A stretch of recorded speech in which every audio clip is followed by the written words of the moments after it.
Shalom adik-adik. Hari ini Om bercerita tentang kebenaran firman Tuhan. Ayo adik-adik semua siapkan Alkitabnya ya. Siapkan Alkitabnya. Mari kita buka Alkitab kita yang terdapat di dalam Amsal pasal 4. Amsal pasal yang keempat ayat 23.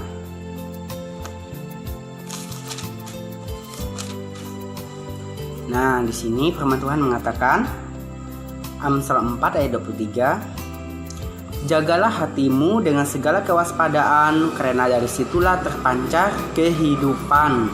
Nah, adik-adik, di sini Om mempercerita dengan gambaran 3 hati, ya. Firman Tuhan tadi mengatakan jagalah hatimu dengan segala kewaspadaan.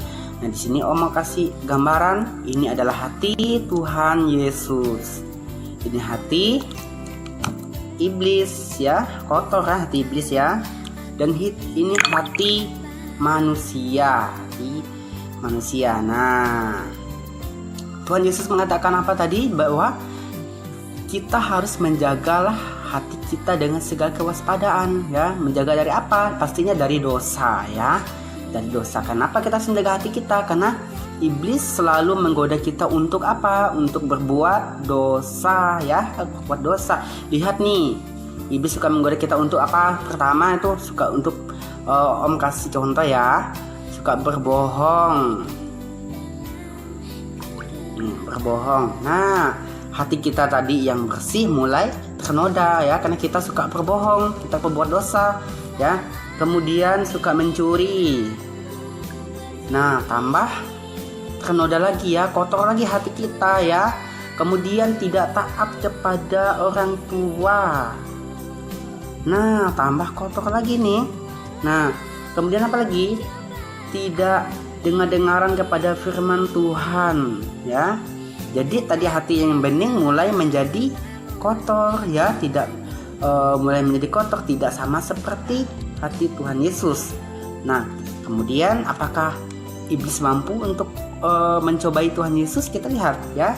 Kita lihat apakah iblis mampu ya. Kita lihat.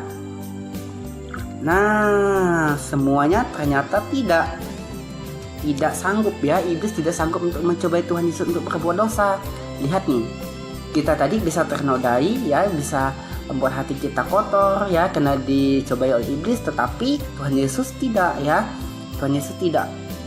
Nah, jadi adik-adik, untuk itu kita harus dekat-dekat kepada siapa? Dekat-dekat kepada Tuhan Yesus ya, dekat-dekat kepada Tuhan Yesus, bukan dekat-dekat kepada iblis ya.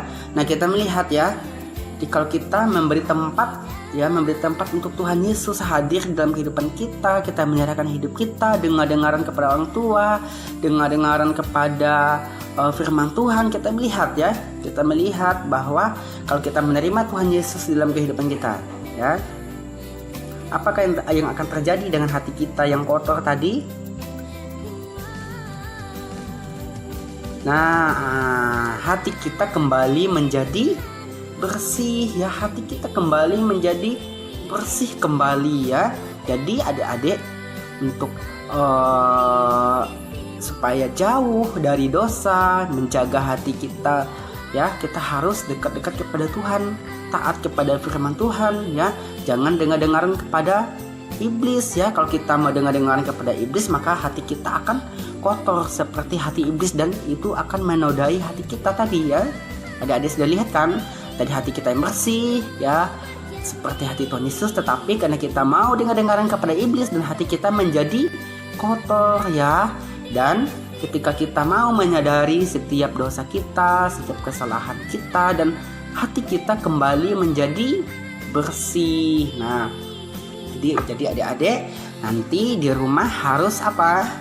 Harus dengar-dengaran kepada orang tuanya, harus dengar-dengaran kepada firman Tuhan ya. Kalau orang tuanya bilang bangunnya awal, jadi adik harus taat ya. Kalau orang tuanya sudah berdoa ya, bangun tidur harus berdoa ya, harus berdoa, jangan membantah kepada orang tua. Nah, supaya hati adik akan bersih seperti hati Tuhan Yesus ya, seperti hati Tuhan Yesus. Nah, inilah firman Tuhan yang boleh Om sampaikan. Bila firman Tuhan ini memberkati, dan Tuhan Yesus memberkati.